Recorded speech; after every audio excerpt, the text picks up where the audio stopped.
अस्सलाम वालेकुम। हिन वीडियो में असां पढ़ंदासीं फीमेल रिप्रोडक्टिव सिस्टम जे बारे में। असां हिन खां पहिरीं मेल रिप्रोडक्टिव सिस्टम जे बारे में पढ़ियोसीं। जेके बि इंटर में जूं ॻाल्हियूं लिखियल हुयूं असां उन मुताबिक़ असां पढ़ियोसीं। हाणे असां पढ़ंदासीं फीमेल रिप्रोडक्टिव सिस्टम जे बारे में। The female reproductive system comprises 4 main parts. Female reproductive system जेको आहे इहो 4 पार्ट्स ते मुश्तमिल आहे। The ovaries, oviducts, uterus and vagina. हिकिड़ी ओवरीज़ हूंदियूं आहिनि। ओवरीज़ ये पेयर में हूंदियूं आहिनि, यानी 2 हूंदियूं आहिनि। ठीकु आहे। ये जेके आहिनि इहे फीमेल गोनेट्स आहिनि। जीअं मेल गोनेट्स में असां टेस्टिस पढ़ियासीं, फीमेल गोनेट्स में इहे ओवरीज़ आहिनि जेके गेमीट प्रोड्यूस कंदियूं, ओवम, एग जंहिंखे असां चऊं था। ऐं पोइ हूंदो आहे ओविडक्ट्स हूंदियूं आहिनि, इहे ट्यूब्स हूंदा आहिनि। ऐं यूटेरस हूंदो आहे, यूटेरस खां पोइ वेजाइन हूंदो आहे। इहे मेन 4 पार्ट्स आहिनि फीमेल रिप्रोडक्टिव सिस्टम जा, जेके असां हिन वीडियो में डिस्कस कंदासीं। सभ खां पहिरीं मां तव्हांखे फीमेल रिप्रोडक्टिव सिस्टम जो हे डायग्राम ॾेखारियां। डायग्राम ते कुझु मां शयूं तव्हांखे ॿुधायां, पोइ वरी असां ही थ्योरी पढ़ूं था किताब तां। ही डायग्राम आहे फीमेल रिप्रोडक्टिव सिस्टम जो। Female reproductive system main 4 parts ते मुश्तमिल आहे। Ovaries, oviducts, uterus, vagina. पहिरीं असां ओवरीज़ जे बारे में पढ़ूं। ओवरीज़ जेके आहिनि ही फीमेल गोनेट्स आहिनि। जीअं ॾिसो, असां मेल गोनेट्स पढ़ियासीं, जंहिंखे असां टेस्टिस पिया चऊं, जिथे स्पर्म फॉर्मेशन बि थिए। त फीमेल जेके गोनेट्स आहिनि उहे ओवरीज़ हूंदियूं आहिनि, जेके पेयर में हूंदियूं आहिनि, 2 मौजूदु हूंदियूं आहिनि। ठीकु आहे। ओवरीज़ जेके आहिनि ही गेमिटोजेनेसिस कराईंदियूं आहिनि, गेमिटी फॉर्मेशन कराईंदियूं आहिनि। फीमेल में जेको गेमिट ठहंदो आहे उनखे असां ओवम चवंदासीं। ओवम या एग। एग जी फॉर्मेशन जेकी आहे उहा ओवरी में थींदी आहे। ठीकु आहे। 2 ओवरीज़ मौजूदु आहिनि। यादि हुजे, इन मां का हिकिड़ी जेकी ओवरी आहे हर महीने हिकिड़ो एग प्रोड्यूस कंदी। ॿिन्हिनि मां का हिकिड़ी ओवरी जेकी आहे एग प्रोड्यूस कंदी। त ओवरी जो फंक्शन जेको आहे एग जी फॉर्मेशन हूंदो आहे, यानी गेमिट जी फॉर्मेशन हूंदो आहे। एग जी फॉर्मेशन खे चइबो आहे oogenesis। oogenesis ओवरी जो फंक्शन हूंदो आहे। ऐं उन सां गॾोगॾु पिणु एंडोक्राइन फंक्शन बि कंदी आहे। एंडोक्राइन फंक्शन यानी हार्मोन बि प्रोड्यूस कंदी आहे। जीअं एस्ट्रोजन ऐं प्रोजेस्टेरोन हार्मोन पिणु ओवरी बि प्रोड्यूस कंदी आहे। ठीकु आहे। ओवरी जेकी आहे हिन जी जेकॾहिं शेप ॾिसूं त ही बादाम, जीअं बादामी शेप हूंदी आहे, ओवरी बादाम जी शेप जहिड़ी आहे।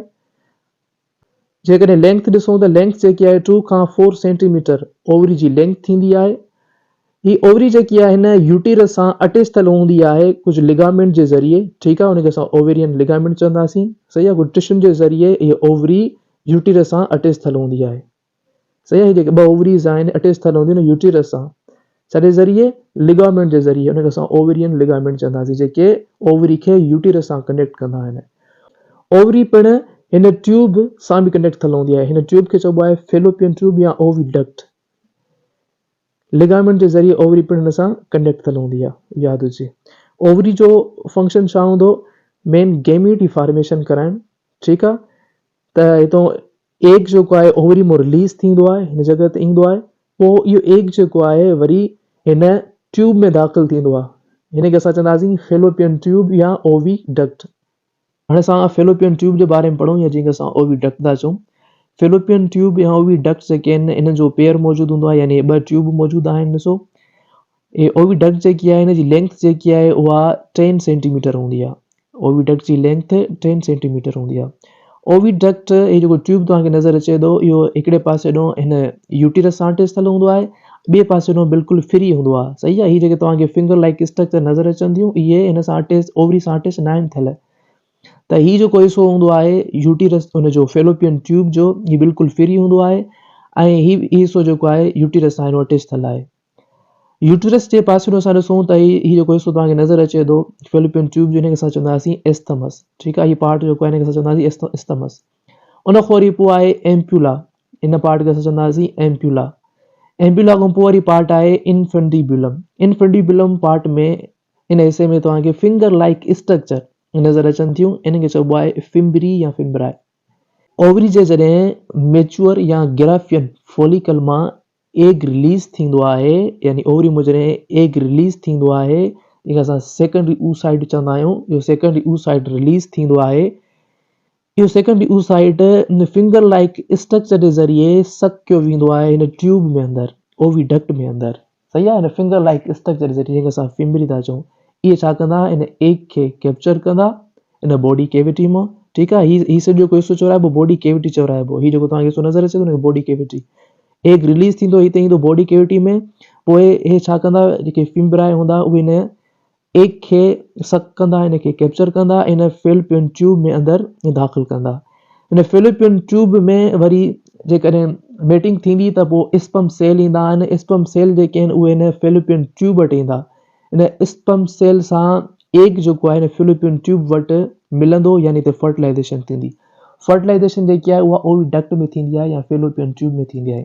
वरी असां ॾिसूं पार्ट ॾिसूं त कहिड़े पार्ट में फर्टिलाइज़ेशन थींदी आहे। हीउ जेको ओवरी ॾांहुं तव्हांखे हिसो नज़र अची रहियो आहे ओविडक्ट जो, जेको शुरूआति वारो ओवरी वारो पार्ट आहे यानी प्रोक्सिमल पार्ट आहे ओविडक्ट जो, सही आहे। इन जॻह ते थींदी आहे फर्टिलाइज़ेशन। हाणे हिन प्रोक्सिमल पार्ट में बि असां ॾिसूं त एम्प्यूला, ही जेको एम्प्यूला वारो जेको हिसो आहे, ही हिसो हिन जॻह ते हिते यानी एग पहुचंदो आहे त वरी हुन स्पर्म जेके आहिनि हिन सां मिलंदा आहिनि, हिन जॻह ते फर्टिलाइज़ेशन थींदी आहे एम्प्यूला वटि, ठीकु आहे। फेलोपियन ट्यूब जो फंक्शन छा हूंदो आहे? फेलोपियन ट्यूब जेको आहे ही एग खे कंडक्ट कराईंदो आहे, यानी तो ट्रांसपोर्ट कराईंदो आहे एग, ऐं स्पर्म बि ट्रांसपोर्ट कराईंदो आहे। ॾिसो जॾहिं ओवरी मां एग रिलीज़ थिए पोइ जेको सेकेंडरी oocyte जंहिंखे असां चऊं पिया, ॾिसो सेकेंडरी oocyte मां तॾहिं करे वर्ड इस्तेमालु कयां त जेके हिते सेकेंडरी जेके oocyte ओवरी में जेको रिलीज़ थींदो आहे न उहो सेल, उहो सेकेंडरी oocyte चवराइबो आहे, ठीकु आहे। उहो मुकमल तौर ते एग न हूंदो आहे, उनखे असां सेकेंडरी oocyte चवंदा आहियूं। कुझु डिवाइडिंग स्टेज रहियल हूंदियूं आहिनि, पोइ जॾहिं इन सां सेकेंडरी oocyte सां स्पर्म सेल मिलंदो न, पोइ वरी जेको आहे जेके डिवाइडिंग जेके स्टेज आहिनि वरी उहे स्टार्ट थींदियूं, सही आहे। पोइ हू ओवम में यानी तब्दील थींदो। त इहो सेकेंडरी oocyte जॾहिं हिन फेलोपियन ट्यूब में ईंदो आहे त वरी फेलोपियन ट्यूब में अंदरि सीलिएटेड सेल हूंदा आहिनि, उहे छा कंदा आहिनि, आहिस्ते आहिस्ते हिनखे धको ॾींदा ईंदा आहिनि। जॾहिं वरी एग वरी इन सीलिएटेड सेल जे ज़रिए इन एम्प्यूला वटि पहुचंदो आहे, ऐं वरी हुन पासे हेॾो यूटिरस खां हेॾो स्पर्म ईंदा आहिनि। जॾहिं मेटिंग थींदी त स्पर्म ईंदा वेंदा, त स्पर्म ईंदा त उहो हिन एम्प्यूला वटि हिन एग सां मिलंदा ऐं फर्टिलाइज़ेशन थींदी, ज़ाइगोट ठहंदो। वरी ज़ाइगोट इहो डिवाइड थींदो वेंदो सेलनि में, त हिकिड़ी स्ट्रक्चर ठहंदी आहे जंहिंखे असां ब्लास्टूला चवंदासीं। ॿियो ब्लास्टूला वरी जेको आहे हेठि हिन यूटिरस हिन पार्ट में ईंदो, उहो हिन यूटिरस जी वाल सां अटैच थींदो त प्रेगनेंसी थींदी। जॾहिं ब्लास्टूला हिन फेलोपियन ट्यूब यानी ओविडक्ट खां यूटिरस ॾे मूव कंदो आहे ऐं अटैच थींदो आहे, हिन सां हिनखे चइबो आहे इम्प्लांटेशन, ठीकु आहे। अटैच थी वियो असां चवंदासीं प्रेगनेंसी थी वई, ठीकु आहे। उहा फीमेल जेकी आहे प्रेग्नेंट चवराइबी। उहो आहिस्ते आहिस्ते वरी पोइ हिते बेबी जेको आहे डेवलपमेंट शुरू थींदी ऐं बेबी हिते डेवलप थींदो। हाणे असां पढ़ंदासीं यूटिरस जे बारे में। हीउ जेको तव्हांखे सो नज़र अची रहियो आहे हिनखे असां चवंदासीं यूटिरस, जंहिंखे आम इंग्लिश में वॉर्म बि चयो वेंदो आहे, सही आहे। ही हिसो आहे जंहिं जॻह ते ही पार्ट आहे, ही रिप्रोडक्टिव सिस्टम जो हिसो आहे जिथे बेबी पियो ईंदो आहे, बेबी जी डेवलपमेंट थींदी आहे, ठीकु आहे। 9 महीना बेबी जिथे गुज़ारींदो आहे, सही आहे, हिन यूटिरस में। पर प्रेगनेंसी खां पहिरियां मां तव्हांखे हिन जी साइज़ ॿुधायां त हिन जी जेकी साइज़ आहे उहा मुर्गी जो जेको अंडो आहे बिल्कुलु अंडे जेतिरी हूंदी आहे, ठीकु आहे। मुर्गी जो अंडो जेको आहे एतिरी साइज़ हिन जी हूंदी आहे यूटिरस जी। पर जॾहिं हिते बेबी ईंदो आहे आहिस्ते आहिस्ते हिन जी डेवलपमेंट थींदी आहे त हिन जी साइज़ हुन सां गॾु गॾु वधंदी वेंदी आहे, ठीकु आहे। ॾिसो बेबी जी साइज़ केतिरी हूंदी आहे, त तव्हां सोचो त बिल्कुलु एतिरी साइज़ जो ई यूटिरस थी वेंदो आहे। यूटिरस जेको आहे हिन जा पाण 3 हिसा आहिनि, 3 पार्ट आहिनि। मथियों जेको आहे डोम शेप जेको हिसो हूंदो आहे यूटिरस जो, उहो चवराइबो आहे फंडस, ठीकु आहे। तॾहिं करे लिखियलु आहे यूट्राइन फंडस। ऐं ॿियो जो मेन पार्ट हूंदो आहे विचो जेको हिसो हूंदो आहे हिनखे असां चवंदासीं बॉडी, या हिनखे असां कॉर्पस जो नालो ॾींदासीं, सही आहे। इन मंदर जेकी जॻह आहे कैविटी आहे हिनखे चइबो आहे यूट्राइन कैविटी। ही मेन बॉडी आहे हिन जी, या कॉर्पस जंहिंखे असां चवंदासीं, जिथे बेबी जी डेवलपमेंट थींदी आहे, बेबी पियो हूंदो आहे हिते, सही आहे, जिते 9 महीना बेबी हिते गुज़ारींदो आहे। ऐं हिन खां पोइ हेठियों जेको पार्ट आहे नेरो नेक लाइक जेको आहे सोड़ो तव्हांखे हिसो नज़र अची रहियो आहे यूटिरस जो, हिनखे असां चवंदासीं सर्विक्स।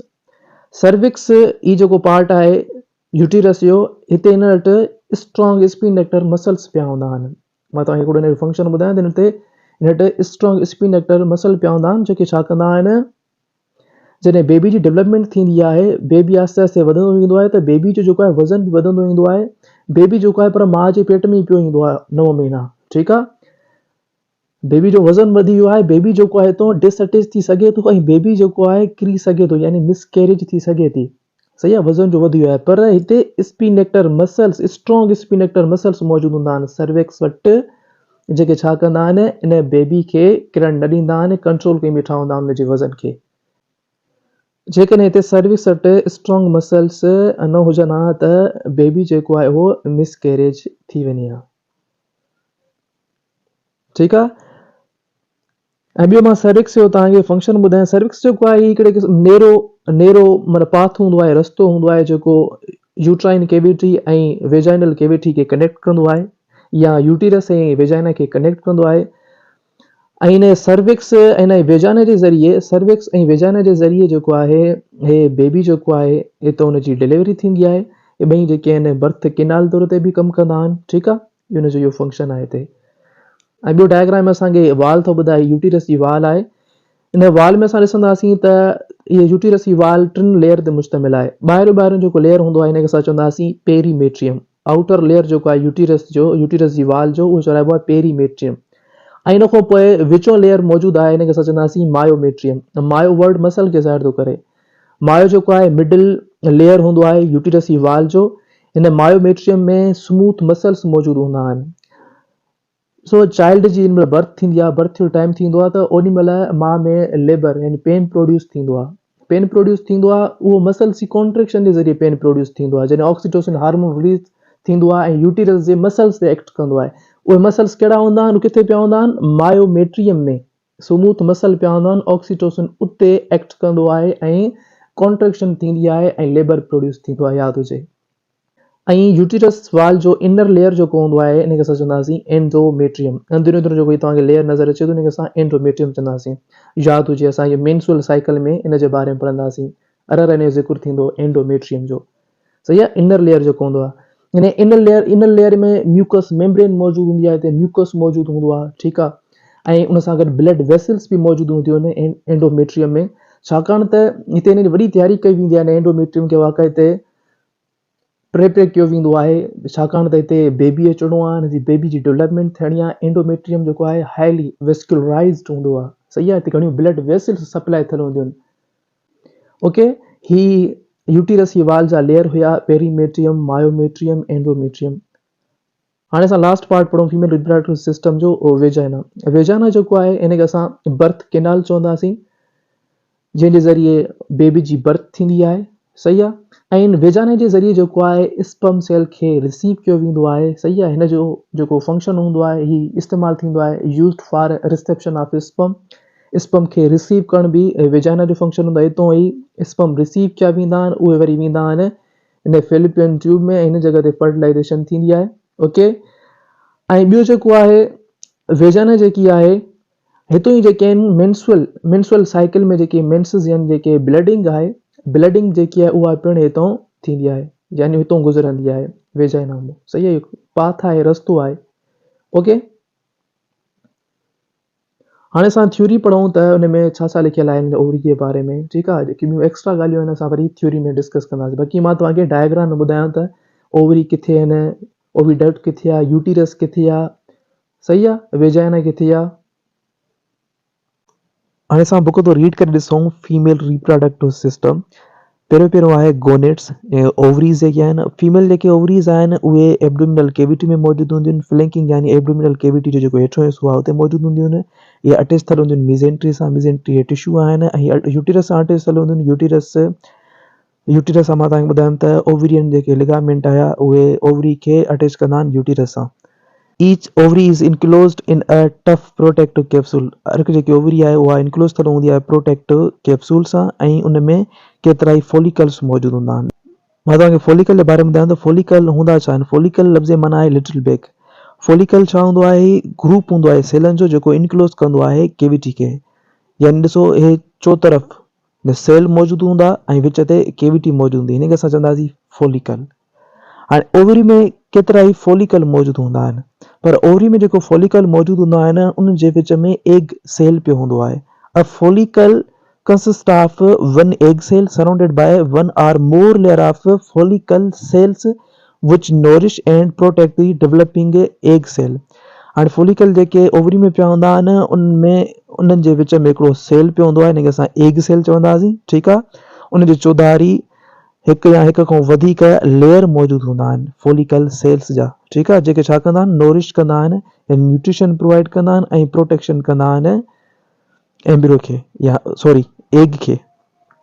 मां तव्हांखे हिते फॉलिकल जी स्ट्रक्चर ॿुधायां त विच ते एग मौजूदु आहे ऐं हिन एग जेको आहे उहो सराउंड थियल आहे लेयर सां। इन जे ॿाहिरियों लेयर मौजूदु हूंदो आहे। पहिरियों त एग जो पंहिंजो लेयर मौजूदु हूंदी आहे मेम्ब्रेन, उन जे ॿाहिरियों ॿियो बि लेयर मौजूदु हूंदो आहे जेको नॉन सेल्युलर हूंदो आहे, सेलनि ते मुश्तमिल न हूंदो आहे। वरी इन लेयर खे असां चवंदासीं ज़ोना पेल्यूसिडा। इन ज़ोना पेल्यूसिडा खां ॿाहिरियों लेयर हूंदो आहे जेको सेलनि ते मुश्तमिल हूंदो आहे, ठीकु आहे। हिननि सेलनि खे असां चवंदासीं ग्रेन्यूलोसा सेल्स। हाणे ॾिसो हीअ तव्हांखे स्ट्रक्चर कीअं थी नज़र अचे, जेकी मां पहिरीं डेफिनेशन ॿुधाई फॉलिकल जी, त ग्रुप हूंदो आहे सेलनि जो जेको इनक्लोज कंदो आहे कैविटी खे, सही आहे, हुनखे असां फॉलिकल चवंदा आहियूं। त हीअ जेको तव्हांखे नज़र अचे था, हीअ जेके तव्हांखे फॉलिकल नज़र अचनि था ओवरी में जंहिंमें एग पियो आहे, हीअ बि हिकिड़ी क़िस्म जा फॉलिकल्स आहिनि। Each female ovary potentially contains 2 legs follicle. हिकु फीमेल जेकी ओवरी हूंदी आहे उन में 2 लख फॉलिकल्स हूंदा आहिनि, हिकिड़ी ओवरी में 2 लख फॉलिकल्स हूंदा आहिनि। फॉर्म्ड बिफोर हर बर्थ, ठहंदा आहिनि फीमेल बेबी जी बर्थ खां पहिरियां, यानी फीमेल जेकी बेबी आहे उहा माउ जे पेट में मौजूदु हूंदी आहे, उन जे ओवरी में 2 लख फॉलिकल्स मौजूदु हूंदा आहिनि या उन वक़्तु ठहंदा आहिनि। उन्हनि मां कुझु 100 जेके आहिनि उहे मेच्योर थींदा ऐं उन्हनि मां एग सेल रिलीज़ थींदो, ठीकु आहे, फीमेल जी रिप्रोडक्टिव ईयर दौरान। यानी जॾहिं फीमेल जेकी आहे उहा मेच्योर थींदी, टाइम ईंदो प्यूबर्टी जो, यानी फर्स्ट मेंस्ट्रुअल साइकिल स्टार्ट थींदी जॾहिं फीमेल में। प्यूबर्टी जेको टाइम हूंदो आहे उहो हूंदो आहे 11 खां 13 साल, यानी इन जी उमिरि में फीमेल में प्यूबर्टी स्टार्ट थींदी, मेच्योर थींदी, फर्स्ट मेंस्ट्रुअल साइकिल स्टार्ट थींदी। इहे जेके फॉलिकल्स मौजूदु आहिनि, इहे फॉलिकल जेके आहिनि इहे मेच्योर थियणु शुरू थींदा ऐं मेंस्ट्रुअल साइकिल दौरान यानी हिकिड़े महीने में हिकु एग हितां ठहंदो इन फॉलिकल मां। 2 लख फॉलिकल मां त हिकु फॉलिकल ईंदो हितां हिकु महीने में, उहो मेच्योर थींदो, हिन मां एग रिलीज़ थींदो, सही आहे, हिकिड़ी मेंस्ट्रुअल साइकिल दौरान जॾहिं प्यूबर्टी स्टार्ट थींदी। एग ठहण जो प्रोसेस प्यूबर्टी खां स्टार्ट थींदो आहे, यानी फीमेल जेकी आहे उहा मेच्योर थींदी, फर्स्ट मेंस्ट्रुअल साइकिल स्टार्ट थींदी जॾहिं हुन में। फर्स्ट मेंस्ट्रुअल साइकिल खे चइबो आहे मिनोर्के, ठीकु आहे, फर्स्ट मेंस्ट्रुअल साइकिल जेकी आहे हुनखे असां चवंदासीं मिनोर्के। इहो तेसीं ताईं स्टार्ट थींदो आहे, एग ठहण जो प्रोसेस कंटिन्यू थींदो आहे जेसीं ताईं मेनोपॉज न अचे। मेनोपॉज चइबो आहे जेॾी महिल मेंस्ट्रुअल साइकिल फीमेल में स्टॉप थींदी आहे, यानी तक़रीबन हुनजी 50 ताईं एज पहुचंदी न, त पोइ उहा फीमेल मेनोपॉज चवराइबी। उनमें मेंस्ट्रुअल साइकिल जेकी आहे उहा स्टॉप थींदी, यानी एग प्रोड्यूस न थींदो ऐं उहा फीमेल जेकी आहे बेबी बर्थ न करे सघंदी, छो जो हुन वटि एग प्रोड्यूस ई न थींदो। 13 सालनि ऐं 50 सालनि जे विच में, ठीकु आहे, असां ॾिसूं त एग तक़रीबन केतिरा निकिरंदा, तक़रीबन 450, जेकॾहिं तव्हां हिसाबु करे सघो 450 जेके आहिनि एग, उहे इन फीमेल रिप्रोडक्टिव ईयर दौरान, यानी 13 साल खां वठी 50 ताईं एतिरा 450 एग जेके आहिनि फॉलिकल जेके आहिनि मेच्योर थींदा, इन मां हर महीने एग रिलीज़ थींदो, okay. The cells of the follicles produce female sex hormones called estrogen. ये जेके सेल आहिनि फॉलिकल या इहे पिणु हार्मोन बि प्रोड्यूस कंदा आहिनि, सेक्स हार्मोन बि प्रोड्यूस कंदा आहिनि, जीअं उनखे असां चवंदा आहियूं एस्ट्रोजन, ठीकु आहे। मां तव्हांखे ॿुधायो एस्ट्रोजन, प्रोजेस्टेरोन, इहे हार्मोन पिणु ओवरी प्रोड्यूस कंदी आहे। ओविडक्ट्स या जंहिंखे असां फिलोपियन ट्यूब पिया चऊं, यानी कि असां यूट्राइन ट्यूब बि चवंदा आहियूं। फीमेल डक्ट सिस्टम जेको आहे उहो बिगिन थींदो आहे ओविडक्ट सां। The open end of the oviduct is fringed with ciliated fingers called fimbri or fimbriae. Open and जेकी हूंदी आहे ओविडक्ट जी, यानी जेको फ्री पार्ट जेको हूंदो आहे ओविडक्ट जेको ओवरी ॾांहुं हूंदो आहे, उहो सीलेटेड फिंगर लाइक उन में स्ट्रक्चर मौजूदु हूंदी, उनखे असां फिम्बरी चवंदासीं या फिम्ब्राए चवंदासीं, जेके ओवरी जे वेझो सराउंड थियल हूंदियूं आहिनि। ओवरी सां ही फिम्बरी अटैच न थियल हूंदियूं आहिनि, ही सराउंड थियल हूंदियूं आहिनि, ठीकु आहे। जीअं ओवरी मां सेकेंड oocyte रिलीज़ थिए, उहो रिसीव कजे, सही आहे, पोइ रिसीव करे ओविडक्ट में दाख़िल कजे। It has cilia on the inner epithelial linings. Oviduct में सीलिया मौजूदु हूंदा आहिनि, उन जे इपिथेलियल जेकी अंदरी लाइनिंग आहे, ठीकु आहे, उनमें अंदरि तव्हांखे ओविडक्ट में तव्हांखे सीलिया मिलंदा, सीलिएटेड सेल हूंदा आहिनि। उनमें सीलिया हूंदो आहे जेके छा कंदा आहिनि, एग खे पुश कंदा वेंदा आहिनि, ठीकु आहे, धिकींदा वेंदा आहिनि। They are where fertilisation typically take place है। ये ओविडक्ट्स जेके आहिनि जिथे फर्टिलाइज़ेशन थींदी आहे and where the ovulated oocyte is received. ऐं हिते ई जेको आहे ओव्यूलेटेड oocyte, ओव्यूलेटेड यानी जेको ओवरी मां रिलीज़ थियल oocyte, ठीकु आहे, सेकेंड oocyte, उहो रिसीव कयो वेंदो आहे इन ओविडक्ट जे ज़रिए। इहे ओविडक्ट्स जेके आहिनि इहे छा कंदियूं आहिनि, कैरी कंदियूं आहिनि एग खे ओवरी मां ऐं हिनखे मोकिलींदियूं आहिनि यूटिरस ॾे, ठीकु आहे। ओविडक्ट जी जेकॾहिं असां लेंथ ॾिसूं, मां तव्हांखे पहिरीं ॿुधायमि त हिन जी लेंथ जेकी हूंदी आहे उहा 10 सेंटीमीटर हूंदी आहे। यूटिरस जंहिंखे असां वॉर्म बि चवंदा आहियूं, ठीकु आहे, हीउ मस्कुलर ऑर्गन हूंदो आहे। मां तव्हांखे यूटिरस जे बारे में ॿुधायो डायग्राम ते। हिन जी शेप जेकी हूंदी आहे पियर वांगुरु हूंदी आहे। पियर चइबो आहे नाशपाती खे, ठीकु आहे। हीउ फ्रूट हूंदो आहे, ॾिसो तव्हांखे डायग्राम में नज़र अचे थो, हीउ ज़ैतून न आहे, सही आहे, हीउ पियर आहे, हीउ तव्हांखे सिधो नज़र थो अचे, पर यूटिरस जेको आहे हीउ इनवर्टेड पियर वांगुरु हूंदो आहे, यानी उबतो, ठीकु आहे। जेकॾहिं तव्हां हिनखे उबतो करे ॾिसंदो त उहो तव्हांखे हीअं नज़र ईंदो, सही आहे। त यूटिरस जेकी आहे उहा उनजी जेकी फॉर्म हूंदी आहे, शेप जेकी हूंदी आहे उहा इनवर्टेड पियर वांगुरु हूंदी आहे। दैट लाइज बिटवीन ब्लैडर एंड रेक्टम। यूटिरस जेको आहे ही यूरिनरी ब्लैडर ऐं रेक्टम जे विच में मौजूदु हूंदो आहे। मां तव्हांखे डायग्राम ते ॾेखारियां थो। हीउ डायग्राम आहे जंहिंमें असांखे यूटिरस जी पोज़ीशन थो ॿुधाए त यूटिरस किथे मौजूदु हूंदी आहे। हे यूटिरस आहे, ॾिसो हीउ विच ते जेको तव्हांखे स्ट्रक्चर नज़र अची रही आहे हिनखे असां यूटिरस था चऊं। हिन महिल ॻाल्हि करे पियो किताब में त यूटिरस जेकी आहे उहा यूरिनरी ब्लैडर ऐं रेक्टम जे विच में हूंदी आहे। हेॾो हाणे हीउ हिसो जेको आहे रेक्टम आहे, ठीकु आहे, ऐं हीअ आहे यूरिनरी ब्लैडर यानी मसानो। इन जे विच में हीउ स्ट्रक्चर मिले हिनखे असां यूटिरस था चऊं। हे यूरिनरी ब्लैडर आहे जिथे यूरिन स्टोर थींदो ऐं यूरिन जेको आहे यूरेथ्रा जे ज़रिए ॿाहिरि निकिरंदो। ऐं हिन पासे नो इंटेस्टाइन आहे, इंटेस्टाइन जो पार्ट आहे रेक्टम, रेक्टम खां वरी पोइ एनस आहे, हितो वेस्ट मटीरियल जेको आहे ॿाहिरि रिमूव थींदो। ऐं तो ॿी बि ओपनिंग आहे हिते, हिनखे असां इहा वेजाइनल ओपनिंग चवंदासीं, जेका पोइ वेजाइना स्टार्ट थींदो। वेजाइना खां पोइ जेको आहे यूटिरस जो पार्ट पहिरियों पहिरियों जेको नेरो पार्ट स्टार्ट थींदो हेठे पासे नो, हिनखे असां सर्विक्स था चऊं, ठीकु आहे। वरी पोइ बॉडी यानी सॼो ई यूटिरस मौजूदु आहे हिते, सही। त यूटिरस जेको आहे हिते असांखे यूरिनरी ब्लैडर ऐं रेक्टम जे विच में मौजूदु आहे। दी यूटिरस हैज़ 3 मेजर रीजन्स। यूटिरस जा 3 मेन हिसा हूंदा आहिनि, ठीकु आहे, 3 मेन पार्ट्स हूंदा आहिनि, the fundus, the body, the cervix. मथियों जेको डोम शेप हुई हुनखे असां फंडस पिया चऊं, ऐं विचों मेन जेकी हूंदी आहे हुनजी बॉडी हूंदी आहे यूटिरस जी, यानी असां कार्पस चवंदा आहियूं। ऐं हेठियों यूटिरस जेको आहे इहो नेरो हूंदो आहे, नेक लाइक हूंदो आहे, नेक लाइक पार्ट जेके असां छा चवंदा आहियूं, सर्विक्स, ठीकु आहे। The body main portion of the uterus, body जेको हूंदो आहे मेन पोर्शन हूंदो आहे यूटिरस जो, start below the level of fallopian tubes and continue downward until the uterine walls and cavity start to narrow. Body जेको हूंदो आहे यूटिरस जो ही मेन पार्ट हूंदो आहे, इहो स्टार्ट थींदो आहे फेलोपियन ट्यूब खां।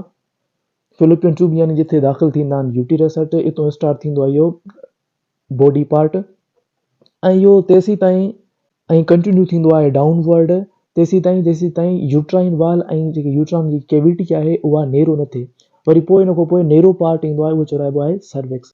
दी lowest section, the cervix, extends downward from the isthmus until it opens into the vagina। Lowest section जेको आहे यूटिरस जो यानी जंहिंखे असां सर्विक्स था चऊं, ठीकु आहे, जेको नेरो पार्ट हूंदो आहे हेठि, इहो एक्सटेंड थींदो आहे डाउनवर्ड, इहो हेठि मूव कंदो आहे फ्रॉम इस्थमस खां वठी इहो तेसीं ताईं मूव कंदो आहे जेसीं ताईं हू ओपन थिए वेजाइना में, ठीकु आहे। इहो सर्विक्स जो जेको लास्ट पार्ट आहे उहो वरी ओपन थींदो आहे वेजाइना में, उन खां वरी पोइ वेजाइना स्टार्ट थींदी आहे। से इस्थमस जेको आहे ही यूटिरस जो पार्ट आहे, बॉडी ऐं सर्विक्स जे विच में ही हिसो हूंदो आहे, ठीकु आहे। हिनखे असां इस्थमस चवंदासीं। जीअं ॾिसो तव्हांखे डायग्राम में नज़र अचे थो, मथियों बॉडी आहे ऐं विच ते इस्थमस आहे। इस्थमस खां पोइ सर्विक्स स्टार्ट थो थिए, वरी उहो ओपन थो थिए वेजाइना में। The uterine wall is composed of 3 layers which are endometrium, myometrium, perimetrium, ठीकु आहे। यूट्राइन वाल यानी यूटिरस जेकी वाल आहे उहा 3 लेयर जी ठहियल हूंदी आहे। अंदरूं जेको हूंदो आहे हिनखे असां एंडोमेट्रियम चवंदासीं, विच वारे खे असां मायोमेट्रियम चवंदा आहियूं, जिते मसल्स पिया हूंदा आहिनि, ऐं ॿाहिरि जेको लेयर हूंदो आहे हिनखे असां पेरीमेट्रियम चवंदासीं। The endometrium is the inner epithelial layer. Endometrium जेको हूंदो आहे अंदरियों इपीथीलियल लेयर हूंदो आहे along with its mucous membrane, उन सां गॾु म्यूकस मेम्ब्रेन मौजूदु हूंदियूं जेके म्यूकस सीक्रेट कंदियूं आहिनि। It is richly supplied with blood vessels, ऐं हिन में ब्लड वेसल्स बि मौजूदु हूंदियूं आहिनि। ठीकु आहे, उहो रिचली सप्लाइड थियल हूंदो आहे ब्लड वेसल्स सां, यानी केतिरियूं ब्लड वेसल्स मौजूदु हूंदियूं आहिनि एंडोमेट्रियम में। The myometrium is the middle muscular layer. Myometrium जेको आहे मिडल मस्कुलर लेयर हूंदो आहे यूट्राइन वाल जो, यानी यूटेरस जी वाल जो। The perimetrium is the outermost thin layer covers the uterus. Perimetrium जेको आहे आउटर मोस्ट ॿाहिरों सनो लेयर हूंदो आहे जेको कवर कंदो आहे यूटेरस खे। The cervix is a narrow opening. Cervix जेको आहे ही नेरो यानी सोड़ो नेक लाइक की ओपनिंग हूंदी आहे। प्रोवाइड्स पैसेज, ही प्रोवाइड कंदी आहे पैसेज यानी रस्तो मुहैया कंदी आहे between the vaginal cavity and the uterinal cavity. Uterinal cavity यानी यूट्राइनल केविटी ऐं वेजाइनल केविटी जे विच में नेरो पाथ हूंदो आहे, पैसेज हूंदो आहे। ठीकु आहे, उनखे असां सर्विक्स चवंदा आहियूं। वेजाइना, वेजाइना जेको आहे ही मस्कुलर ट्यूब हूंदो आहे जेको यूज़ थींदो आहे रिसेप्शन ऑफ स्पम खे रिसीव करण लाइ। ठीकु आहे, ऐं हिन वेजाइना जे ज़रिए फीटस खे डिलीवर कयो वेंदो आहे। तॾहिं करे हिनखे असां बर्थ केनाल बि चवंदा आहियूं। वेजाइना खे असां बर्थ केनाल बि चवंदासीं। जॾहिं बर्थ थींदी आहे त वेजाइना जेके मसल्स आहिनि उहे फैलजंदा वेंदा आहिनि, उन्हनि जी साइज़ वॾी थी वेंदी आहे। फीटस जी जेको हेड आहे उन जेतिरी साइज़ थी वेंदी आहे। ठीकु आहे, हिन वेजाइना जी यादि हुजे। ही वो लेक्चर जंहिंमें असां फीमेल रिप्रोडक्टिव सिस्टम जे बारे में पढ़ियोसीं। फीमेल रिप्रोडक्टिव सिस्टम में असांजे ऑर्गन ठाहियासीं, स्ट्रक्चर थी कहिड़ी कहिड़ा जेके ऑर्गन असांजो फंक्शन छा आहे। ठीकु आहे, असां डायग्राम ते सम्झासीं काफ़ी। ठीकु आहे, जेकॾहिं वीडियो वॾो थी वियो आहे ख़ैरु आहे, को मसइलो ई न आहे। ठीकु आहे, मां तव्हांखे तक़रीबन कॉन्सेप्ट जेको आहे हर शइ मां तव्हांखे हिते ॿुधायां पंहिंजे किताब जे हिसाब सां। कुझु ॻाल्हियूं मां एक्स्ट्रा कयूं हूंदियूं पर मां उहो तॾहिं करे तव्हांजो जीअं कॉन्सेप्ट क्लियर थिए। सही आहे, तव्हांखे जेको आहे टेक्स्ट बुक रीड ज़रूरु करिणो आहे। टेक्स्ट बुक जी जेके ॻाल्हियूं आहिनि ज़रूरु यादि रखिणियूं आहिनि। ओके, इंशाल्लाह असां नेक्स्ट वीडियो में पढ़ंदासीं दी ओवेरियन साइकिल। अल्लाह हाफ़िज़।